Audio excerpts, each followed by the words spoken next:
Hello, I'm Ben Orchard. And I'm Claire Fitzpatrick.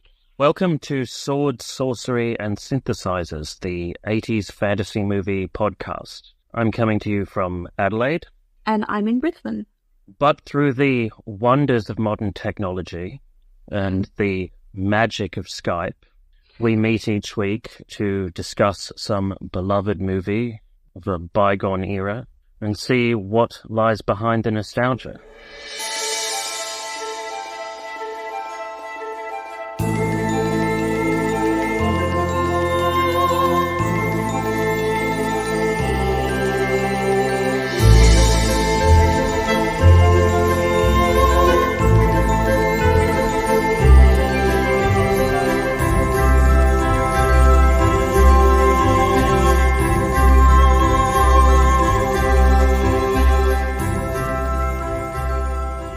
With the Neverending story, I just realized that this year, 2024, is the 40th anniversary of the film. Oh, wow. That's awesome. Didn't realize it'd been out for that long. Yes, it really makes me feel old. I was just going to say that. I was like, how old are you again? Well, it doesn't seem like a large part of your life. So it must be really important to you. Well, yes, I first saw the film when I was 7 years old. And I remember tearing up when Atreyu's faithful steed Artax sinks into the swamps of sadness, and shivering in my seat as the Gamork gives his sinister speech about how people without dreams are easy to control. Which is true. You could say that about several people these days. Actually sounds like a political kind of spiel. Something like the mantra of dictators. Yeah. It's funny that the Neverending story spawned all these memes about how, here's the easiest way to traumatize your child, and it's usually accompanied by an image of Artax sinking into the swamp, or maybe the childlike empress staring bug-eyed directly into the camera with tears in her eyes. That's because it's terrifying. It's one of those things that it gets stuck in your head. I feel like me watching it as a child, even now as an adult, like a 33-year-old woman, someone mentions Artax of the Sadness, I'm like, what? No! Why would you ruin my day? Well, I'm sorry I ruined your day, Claire, but it wasn't honestly that traumatic. I mean, I sat down and watched it with my family, and they always explained to me that however real it looks, it's just a special effect, it's an illusion. It's like when we go and see some stage illusionist, what they're doing isn't real magic. When we're watching a film, it is just, special effects and makeup and all this other sort of cinematic hocus pocus that makes it look real. I think it's a really good thing to do that as a parent as well, because it allows your child to consume some darker media, but lets them know that it's not real. Like, you can turn it off. You can, back then it'd be like VHS. You can rewind it. You can take out the tape. You can throw it in the bin if you want to, if it's too scary. But I think that's a really good way for your parents to allow you to understand actual emotions and fear and things like that. Stuff that children need, I think. Yeah. I mean, I first saw the film when I was 7, and the VHS was in high rotation in our household. I think we nearly wore out the tape. I think part of it was because I saw a lot of myself in the character of Bastian. I was this shy, introverted young boy. I was very bookish, a voracious reader, but I wasn't very good at sport, and for that reason I was the target of bullying at school, and the idea of finding a magic book and losing myself in it, and the power of imagination, saving a world. I mean, that appealed to me as a kind of wish fulfillment fantasy. So did the idea of enlisting a dragon to help me prank the goons that were making my school day such a misery. That was an appealing Revenge of the Nerd wish fulfillment fantasy too. It's interesting that you have that, because I guess I watched this when I was older. I didn't watch this when I was a kid. And I wasn't bullied as a child, but I was bullied as a teenager. Well, okay, still a child, probably 12 onwards, all through high school. And I even thought, when I would rewatch this, interesting that I still had those exact same thoughts as Bastion and like the bullies. Even though I was a teenager, I was older going through these things. I still thought, if only there was a book that could whisk me away. And I think that's also why I loved reading as a teenager. And I was just like, if only there was this kind of world that would whisk me away. That's also why I loved Jumanji. If only there was a board game you could put your bullies in that could whisk them away. But it is interesting, like, do you think that you were drawn to these kind of fantasy elements because of your experiences as a child, teenager, feeling ostracized, I suppose? In part. I mean, in part it was also just because it was it was a glorious escapist heroic story. I think in a more general sense, perhaps the key to the enduring appeal of this film is that the metatextual nature of it makes the audience feel so much a part of the story. Yeah.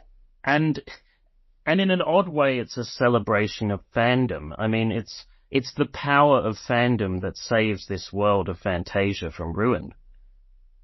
I actually never actually thought about that before, the power of fandom.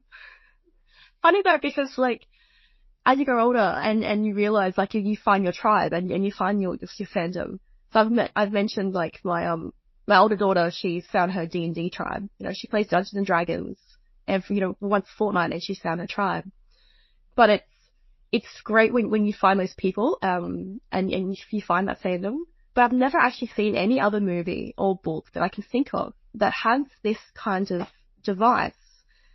I guess it's a plot device. I just haven't seen anything like it where the audience is actually encouraged to be part of it before. We're part of Bastion's journey, as, his hero's journey. Can you think of anything? Not off the top of my head, no. I'm sure people will write in and say that there's plenty of stories like this. I was just thinking of two scenes in the film that stand out in this regard, as sort of powerful reinforcements. There's the bit at the end where the childlike empress is breaking the fourth wall and saying, to Atreyu that just as Bastian has been following your adventures, other people have been sharing his, meaningful glance direct at the camera. And also when Atreyu comes to one of the testing gates, the magic mirror gate, and it reveals that he is the idealized self-insert character for Bastian. And that moment, in a way, solidified something powerful for me as a viewer, in that I saw Atreyu as a reflection of sort of the hero I'd like to be, and Bastian is perhaps a truer reflection of the kind of nerdy kid that I was. But do you think also seeing that, but then realizing that, there is no Atreyu without Bastion, like, Atreyu does so many things, but he needs Bastion as part of his hero's journey. He needs Bastion to fulfill his quest. So perhaps this part of you would feel like, well, Atreyu needs me. Like, all these fantastical heroes need the underdogs to fulfill their quests. Maybe again, that's a way to make other people feel like they are wanted, they're part of something bigger and grander than their own mediocre life, I suppose you could say, as a child, as mediocre as a child's life could be.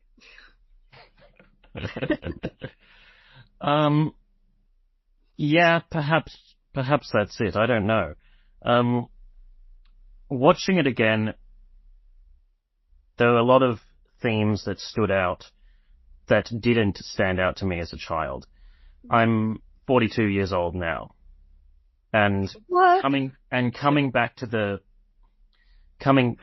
film, I saw a whole lot of things in it that I didn't see before. Also, before I watched the film again to prepare for this podcast, I reread Michael Ender's novel that the film is based upon, and that has changed my perception of the film itself too.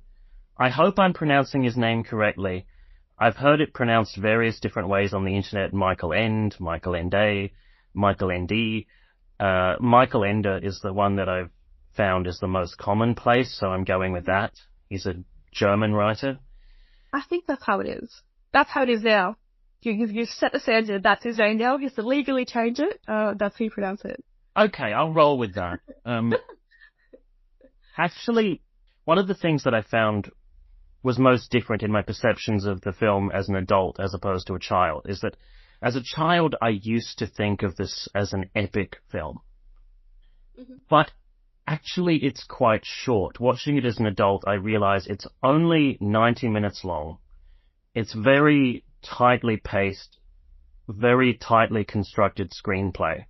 Mm. And the way it's constructed, not a moment is wasted. The bare minimum of screen time is devoted to exposition.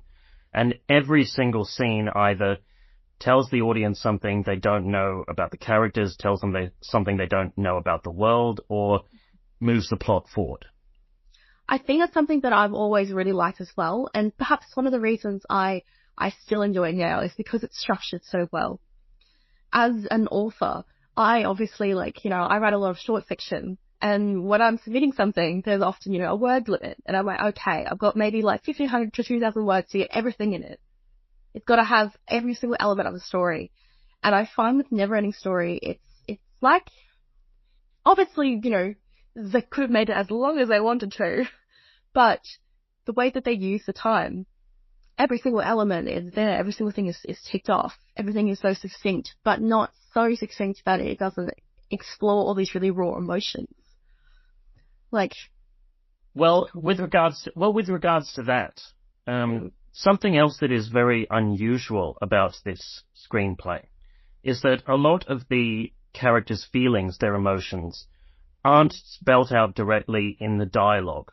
It's in the subtext of the dialogue, or it's in the subtle nuances of the characters' facial expressions and body language. Mm. And that's actually quite unusual for a children's film as well, or I don't know if you'd call this a children's film, a family film, I suppose. Probably family film, but it's more, I would say, that it's often unusual for child actors. And for child actors to be able to have such a nuanced portrayal of these characters. Because a lot of the time, when you watch child actors, they may be slightly stiff. You can see, okay, someone's probably speaking the line, just prompting them. But then you may discover a movie like this where everything is so natural and it seems so real. Like the way they're able to convey empathy and all these emotions is simply brilliant. Well, yes, I'd like to take a moment to praise each of the three main child actors one by one, if I may. Mm-hmm. I think I mentioned Atreyu, played by Noah Hathaway, and his character is an idealized self-insert character for Bastian and, by extension, the audience. And such characters are often insufferable because they come across as too good to be true. But it's not the case with Atreyu. He is very likable and sympathetic, and I have a theory as to why that is. Mm-hmm. I think it's because the director Wolfgang Petersen, and in the kind of performance he coaxed from Hathaway, understood that true courage is not the absence of fear. It is soldiering on in the face of fear. And in Hathaway's performance, you see the fear, you see the anxiety, you see the exhaustion, and sometimes outright despair that Atreyu feels in the face of these really dangerous, almost impossible odds. But he unhesitatingly does the right thing, and selflessly for the sake of other people anyway. And it's because you see that struggle in his performance, much of which is unspoken in the dialogue. Yeah. That's why you're really rooting for him. It's actually amazing that you mentioned like Noah, because a lot of child actors, they often play quite stiff. They are remembering their lines, and that's not anything to do with them. It's just that they're children, and as they grow older, they'll be able to show more empathy and things like that.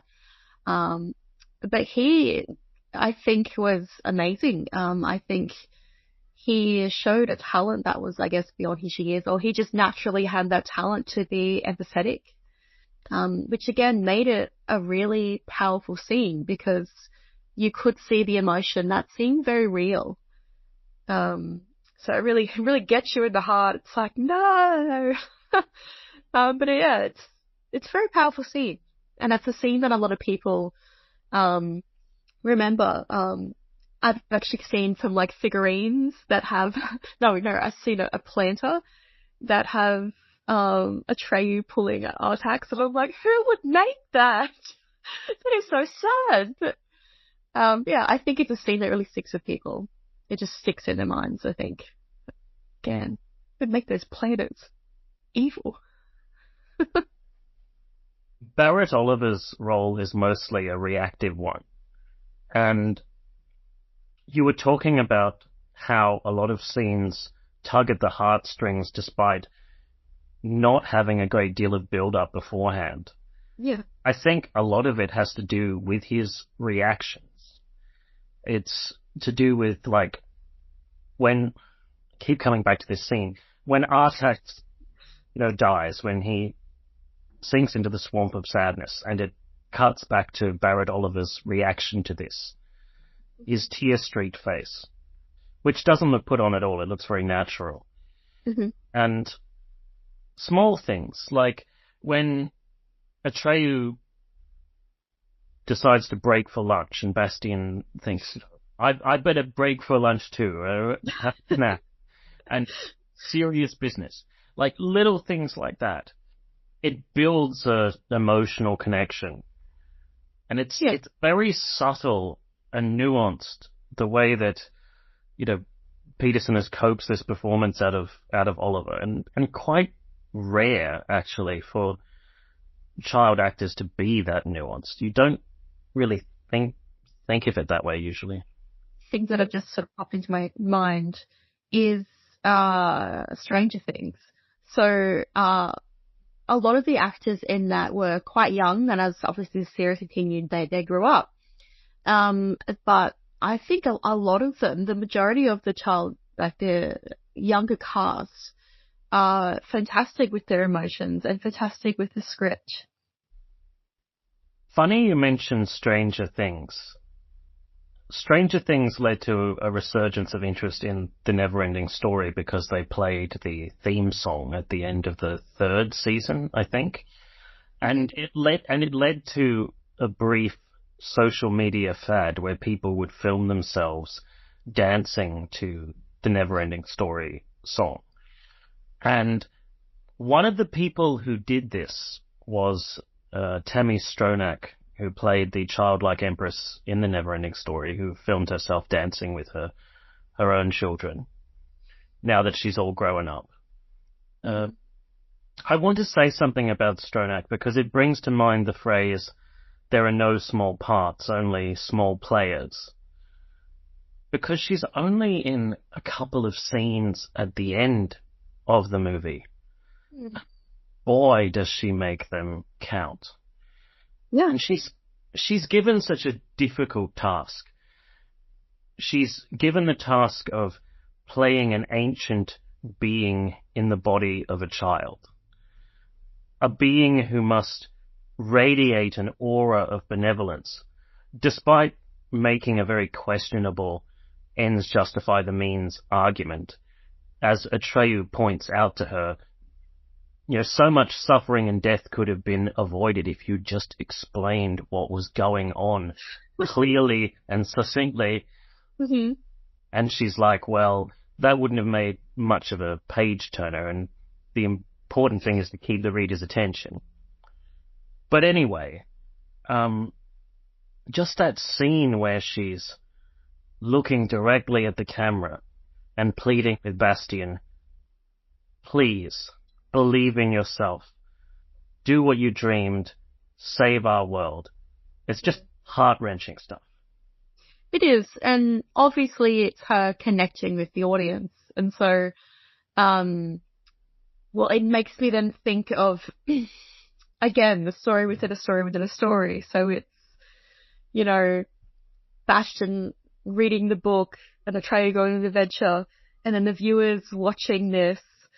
So the childlike empress is then talking to the viewers. So I think one of the things that I like about that, and her ability to be so empathetic and real with her emotions, is again, she's sort of talking to the audience. Well, at least that's sort of how I felt. Like, I felt connected to the quest.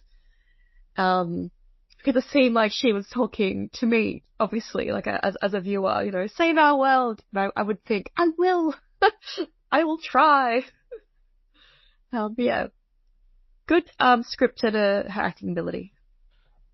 By the way, for anyone listening to this who was a bit confused as to what name Bastian gave the Empress at the end of the film, because he shouts out her name in the middle of a storm, and there's dramatic music playing in the background, and he sort of extends his vowels very, very long. A lot of people have trouble understanding what exactly he's saying. And I think there are some early DVDs and Laserdiscs where the subtitles just say unintelligible yelling. Like, this is the one nit I have to pick with the acting here, is that a lot of people can't understand what name he's given the Empress. It's Moonchild, by the way. Mm-hmm. He gives her the name Moonchild. I had to read the novel to figure that out for myself. Do you think that's a combination of, I guess, sound quality, because everything is happening in the background, like storm things, and then the ability to articulate things, or just a combination of everything? Or perhaps it is a choice that we don't know, but then why would that be? Because the whole thing, as you said, is about her name. Could be anything, really, I guess. Oh, in the novel, he just gives her the name Moonchild just on a whim. It's just something he came up with using his imagination. In the film, it's implied that he named the Empress after his dead mother, who I guess was a hippie. Makes you think of has mood rings and things like that. I don't know, but then actually mentioning that a lot of movies, fantasy movies, just any movies in general, aimed for children, have absent parents, absent mothers, motherlessness. So again, it makes me think of, that connection that Bastian has, losing his mother. So I wouldn't call it a trope in a way, but then maybe it is. So again, using that connection to the mother, but it's just something that stuck out with me, that it's yet another child going on a quest without a parent, specifically a mother. His mother is dead in the novel, and his father is a very emotionally withdrawn, stoic person, and that's part of the reason why Bastian is the psychological screw-up that he is in this film.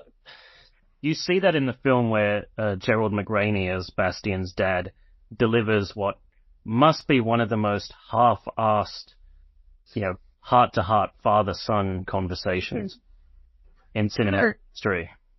It's so crap. I'm just do you even care about your kid? I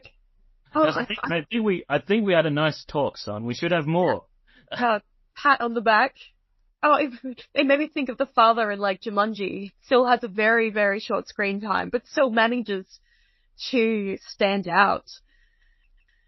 I'd like to mention one other member of the adult cast who doesn't get much attention because he's kind of invisible. Mm-hmm. And that is voice actor Alan Oppenheimer, who voices 4 different characters in this. He voices Falkor, the luck dragon. He voices the evil werewolf, the Gamork. He voices the jolly rockbiter. And he voices the narrator at the end. But that is actually really cool, because I would not have picked that it was the same voice actor, because he embodies the character so completely. And, he's not even there on screen. Just being a voice actor, sometimes I notice, because a lot of the characters are slightly similar. But yeah, if you hadn't mentioned that or hadn't looked it up, I would not know that it was the same voice actor who voiced all those characters. So again, really talented cast, I'd say. He gives Falkor and Gamork and the Rockbiter very distinct personalities. And his voice acting has such emotion and conviction behind it that I think it helps to compensate for the stiff puppetry, which I think when I come down to like why this film is a guilty pleasure for me watching it now, one of the reasons is that these special effects just haven't aged that well. A lot of the blue screen work is very obvious, but mainly it's the puppetry. A lot of the movement is very stiff. Sometimes the lip movement isn't quite in sync with the voice. And it probably didn't help that I rewatched Labyrinth recently as part of the research for this podcast, where the puppetry is much more energetic. But yes, it's mostly the voice acting, I think, that means you can sort of overlook that because it's delivered with such conviction. But you notice it as you get older. When I was younger, I actually was under the impression that it was animatronics. And I thought it was a combination of animatronics and puppetry. But it's just puppetry, is it? I'm just probably using the wrong terminology. Whatever it is, sometimes the lip movement isn't quite in sync with the dialogue, the spoken dialogue. And sometimes their movements are very sort of stiff and awkward. I'm thinking especially of the Gamork character when he lunges to attack Atreyu. Yeah. And I think we mentioned in a phone conversation of why perhaps he lingers in the shadows, so you don't actually see the rest of his body. But then, as I mentioned, that is also a double-edged sword. Like, it's another side of the coin, as in he's seen shadowy because you don't see the rest of him. You just sort of see his face and his scary eyes and mouth. But again, it could be a choice to not have to even create the rest of his body, depending on their budget and things like that. The design of Falkor is also something that's a bit uncanny at times. In the novel, Falkor is described as looking much more like a traditional image of a dragon, whereas in the film he has more of a shaggy, dog-like appearance. Yeah. For a while, I actually wasn't sure what he was. Obviously, he has the body of a dragon, but I was like, is he a combination of several things? Yeah, it wasn't until I looked it up and I was like, oh, it's just a dragon. But I think it's cool, though. I actually think it made him more, I don't know, comforting? Not comforting, friendly. Do you know what I mean? He had that friendly kind of face and he seemed really soft. Like a cute cat. a soft pet, perhaps. I think that's probably what they were going for. It's another change from the novel where Falkor is a bit less flippant in terms of his personality and generally a bit more serious. But yeah, they were probably aiming to create a cuddly, endearing character. Yeah. Well, that's sort of how I thought, because I thought it was a good contrast to, the kind of scary kind of characters. Like, he is the fun, the kind of fantasy creature, I'd say, who is the light fantasy creature. So there's like the light aspects and the dark aspects of characters. Well, there's the contrast between Falkor, who is white, and the Gamork, who is black. That's what I was thinking, yeah. One tends to be brightly lit in all the scenes that he's in, and one is darkly lit. Yeah. Just in case you didn't know, one's good and one's evil. It will show you. Can we talk about the music in the film? Yeah. One of the things that this film did to try and reach out to an international audience was the soundtrack. The original German cut of this film featured an orchestral score by Klaus Doldinger. I hope I'm pronouncing that correctly. When it was released in America and the UK and Australia, half of that score was removed and replaced with a mostly electronic score by Giorgio Moroder, and he also wrote a song for the opening credits. The main title song was performed by Lamal. He was an English pop singer, wasn't he? He was the lead singer of a band called Kajagoogoo. They had a hit single with a song called Too Shy. Oh, I know that song. Yeah. Sure. But yeah, a lot of the film's marketing revolved around the music. The song was a, top 10 hit in many different countries. And the gateway to the film was probably the music video for a lot of people. During that time, synth pop and new wave was very popular at that time, which is actually music that I really like. And I think that also would have resonated with audiences because it was popular at that time. You could say that the movie kind of utilized music that was popular at the time, that they thought audiences would get into because it was a type of music that they were used to. Giorgio Moroder had built a reputation for crafting soundtracks that had a crossover appeal, appealing to a mainstream pop demographic. He'd written songs for Top Gun and Flashdance, and the soundtracks for those films became huge bestsellers and really helped to promote the films that they were tied to. And even some of the films that he worked on that weren't huge hits, like Electric Dreams. The song that he wrote for that film, Together in Electric Dreams, became a huge hit. And helped... Electric Dreams. Sorry. And it helped that film develop the cult following that it has. It just makes me think of the music that was popular at the time and the music in the Neverending story. It just makes me think of the music that was popular at the time. And it's interesting to me why that kind of new wave kind of synth pop is used in the film. Because I guess it's popular at the time. It does work with the movie. It does. I think it adds that sense of adventure and excitement. The only other thing I can think of is, Labyrinth using pop kind of music and things like that. But yeah, I actually really like the music in this. I think everything works very well, at least the English version of it that I've only seen. I actually think that Doldinger's mostly orchestral soundtrack blends together quite well with Moroder's mostly electronic music. The reason for that, I believe, is that the character of Bastien his background is, he's from a contemporary setting, and he crosses over into a fantasy world that's kind of timeless.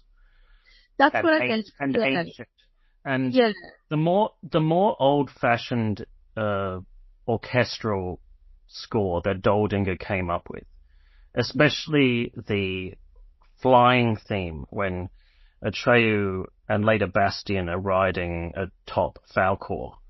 It's such a, uplifting tune.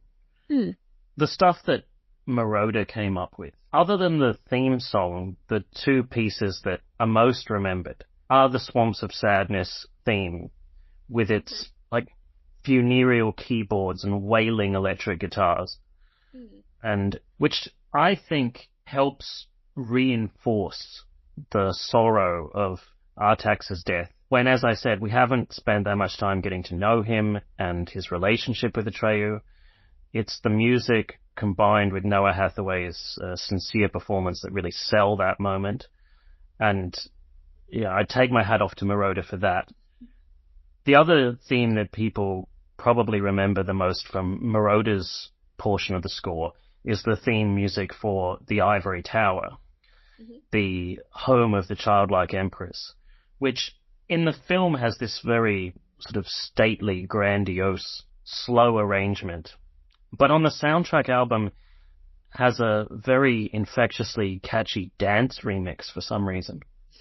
That's super weird. Actually, the music makes me think of, of reaching audiences. And, so a lot of the role in music is to add to what the audience is feeling and to add to what the director wants the audience to feel. And music adds to a lot of the empathy that we want to feel, the sadness, excitement, fear, sorrow. And I think the music is very good in this because it does add those elements. So we're already feeling this because we can see it on screen, but the music reinforces this. And I really like that it works like hand in hand because we are excited. We see like South Pole, we're like, oh my God, this adventure through the skies, it's so cool. And then the music reinforces that. So I think for every kind of element, where there is a feeling and emotion, the music really encompasses that, which I think is amazing. And it's one of my favorite things. What you say about the music giving people emotional cues. Mm-hmm. One other thing I'll say for Doldinger's part of the score is the chilling motif he comes up with for the Gamork character. Mm-hmm. And that combined with, Alan Oppenheimer's very disturbing monologuing actually gives the character a sense of menace that the visuals alone would not convey. And as I said, compensates a little for the stiff puppetry or animatronics or whatever it is. Yeah. And I think that's actually great because let's say, a film does have a low budget there, or doesn't have the ability to convey things the way they want it to. You can use music, which is what happens here. You can use music to, again, add elements to it. So it doesn't really matter that these animatronic kind of puppets are very stiff in parts. I think you kind of overlook it, which is what I do, because there is a lot of music that adds to the feeling and the fear. And I imagine as a younger child watching this, the music adds that, and you don't even notice the stiff puppetry and anything like that. And I think even as an adult watching this, while you can see that obviously there is a lower budget, the music still, it still adds a lot of emotion to these frankly emotionless kind of characters on a visual kind of way. The theme song. Mm-hmm. Either it is a genuinely enchanting ditty, or it's an annoying earworm. People tend to be very divided on this issue. The battle lines drawn, where do you stand? Okay. So I had a housemate live downstairs. She's in her, I think, early 50s. And one day I came home and it was mid-afternoon and she's blasting the Neverending Story theme song. And I go downstairs and I could hear her just singing along to it. And I thought, who does that? Who just has that on their playlist? I went downstairs and I was like, hey, what's up? And she's like, just listening, to my tunes. But I think it's actually cool because it makes me think of just how popular the theme song is. And, it is, obviously you probably have more to say about the use of that theme song, but I just wanted to point out that it's still used in so many different ways. People still just blast it. At least she did. It's still cool. One thing I will say for Giorgio Moroder is that once you hear one of his tunes, you don't forget about it in a hurry. Mm-hmm. And it's as true with the Neverending Story theme song as it was for the theme songs that he wrote for Top Gun and Flashdance and Electric Dreams. It does get stuck in your head and bounce around for days, yep. even when you're trying to sleep. But it's pleasant, and it's sort of, to me, it just encapsulates the sort of heart-on-sleeve ideal of the film. Yeah. And it really sets the stage for what is to follow, for better or for worse. And with the lyrics, you can tell that this was written specifically for the film. Keith Forsey wrote the lyrics, and you can tell that it was written specifically for this story. It wasn't just a generic pop song that was slapped onto the credits. You can tell that Moroder and Forsey sat down and they engaged with the film emotionally and wanted, the song to reflect the character's emotional journey in the film. Yeah. Well, it's the hero's journey. That's so prevalent in a lot of fantasy books. It is the basis for a lot of fantasy stories. And the movie goes hand in hand with that. Even if you didn't watch the movie, which of course you have a theme song. A lot of people have seen the movie. But even just listening to it makes me think of a hero's journey. It has those qualities to it of it's uplifting, it's exciting, and it makes me think of fantastical themes, in fantasy movies and things like that. So I definitely think it worked, what they were trying to accomplish, and it's something that stands out in the movie. Even when you're overlooking weird puppetry, at least the song is great and it works really well and it engages with the audiences. I would say that perhaps a key to this movie's enduring appeal in the English-speaking world is that it hasn't had to face the wrath of literary purists and the bad word of mouth that comes with that, because the novel is so obscure outside Michael Ende's native Germany. The Neverending Story, the film, is a very loose adaptation of the novel. And if I listed all the differences between the book and the film, we'd probably be here all night. I'll just list the 5 main things off the top of my head. No, the film is only based on the first half of the book, to start with. Many of the characters have very different physical appearances and personalities. There's various encounters with all kinds of fantasy creatures that are not present in the film, probably because they didn't have the money or the special effects technology that existed at the time just wasn't up to scratch in terms of capturing that moment. One of the things I was actually going to mention is, you mentioned in the book Atreyu is actually supposed to have like olive green skin, kind of like, I think he had like blue-black kind of hair or eyes. I'm not sure, but Atreyu, as you just mentioned, has green-coloured skin in the book, and his faithful steed Artax is a talking horse of human-level intelligence. And I'm sure that this was changed just because having Atreyu and Artax look like a normal boy and a normal horse was just easier to film. Yeah. And also the fact that Atreyu has to get soaking wet or stand in gale force winds. It probably made those scenes a lot easier to film as well. Probably. Not all of the changes they made were practical changes, I would say. I mean, there were some philosophical differences between the two. I would say that the 2 things that come to mind are the fact that Bastian, in the film, he's quite a sweet kid. He's quite likable. His worst flaws are like excessive daydreaming and being a bit of a wimp. In the book, he has quite a selfish and arrogant personality, and his hero's journey isn't just about finding courage, it's about learning empathy and humility. The character of the childlike empress also has a sinister aspect to her. In the book, it's made clear that she allows evil to flourish in Fantasia. Because what's a good story without a good villain? And the driving force of drama is conflict. And her morality system is built around what makes a good story. So there's that. And also just the fact that the film hammers home the message very hard that imagination is a force for good. Mm-hmm. Whereas Michael Ende's novel is a bit more ambiguous about that.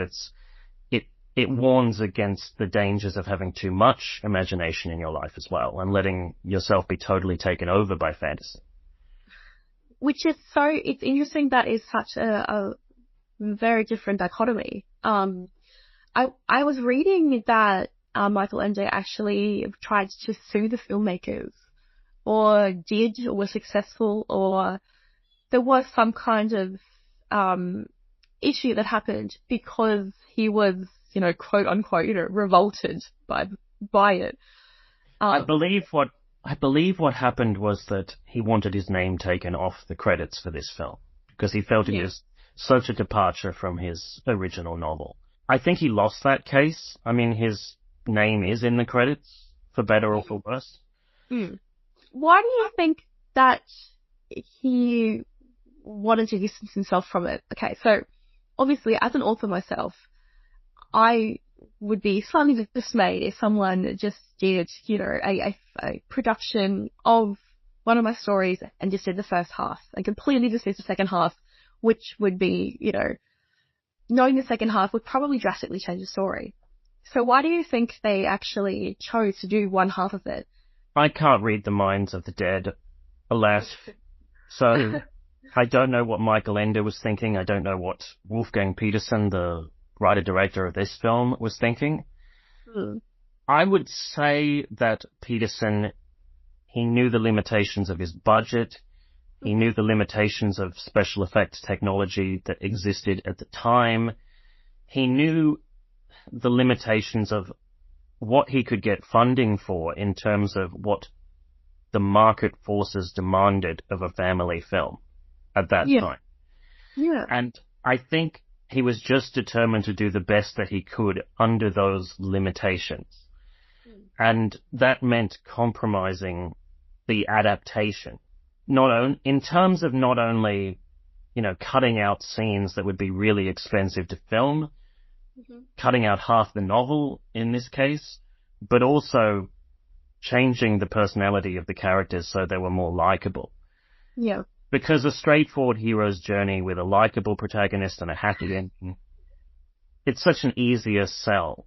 There was a second film made 6 years after this, which loosely adapts the second half of the book, but that's another story for another time. Perhaps a future episode of this podcast, if you dare.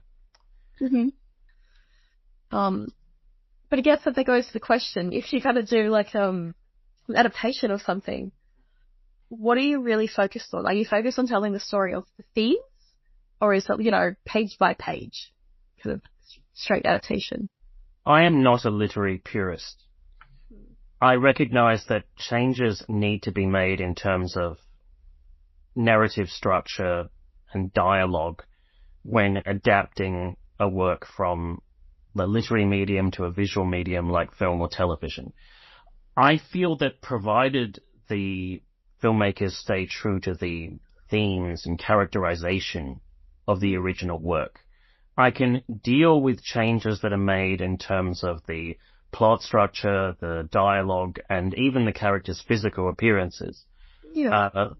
I'm flexible like that. I know a lot of other people are like, it must be exactly like the original text or it's not valid. I do find it amusing, by the way, that people who haven't read the book tend to go on about how, the Neverending story, it's got so many dark and scary moments. And Michael Ende was like, you didn't make this dark enough. It's not scaring everyone. I mean, it's scaring every single child who watches this. Well, all I'm going to say, I'm not going to go into detail about the second half of the book or, all the other things that they left out. As I said, that's maybe something for another podcast episode if we ever talk about the second movie.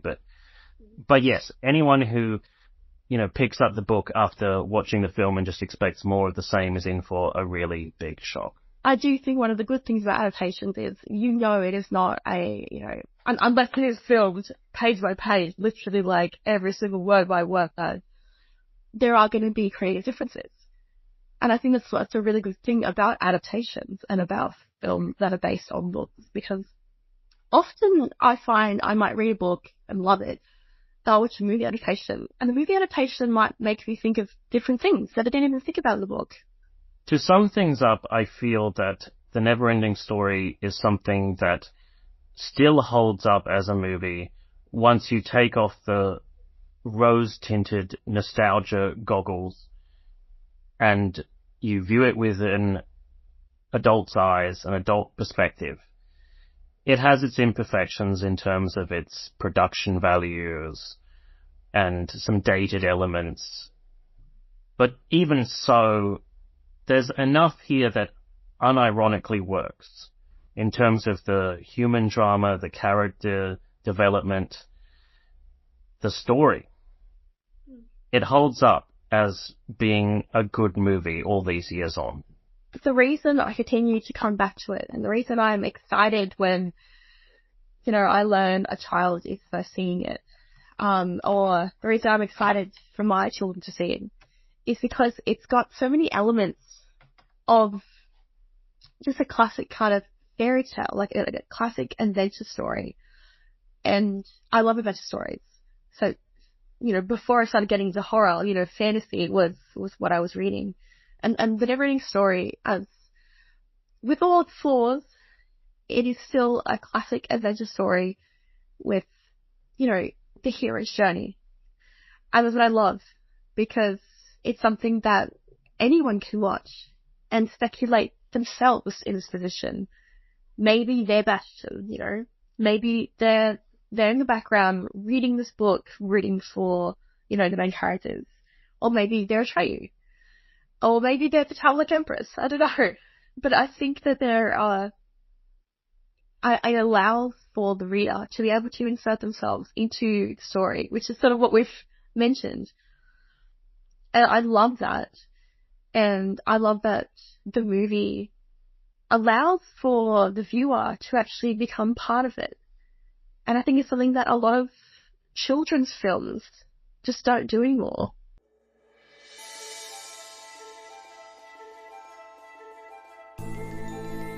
That's all for this week, folks. Thanks for listening. If you like what we're doing, please consider subscribing and sharing this podcast with your friends. If you have any questions or would like to provide suggestions for future episodes, you can send an email to fantasypodcastfeedback@gmail.com. Until next time, cheers.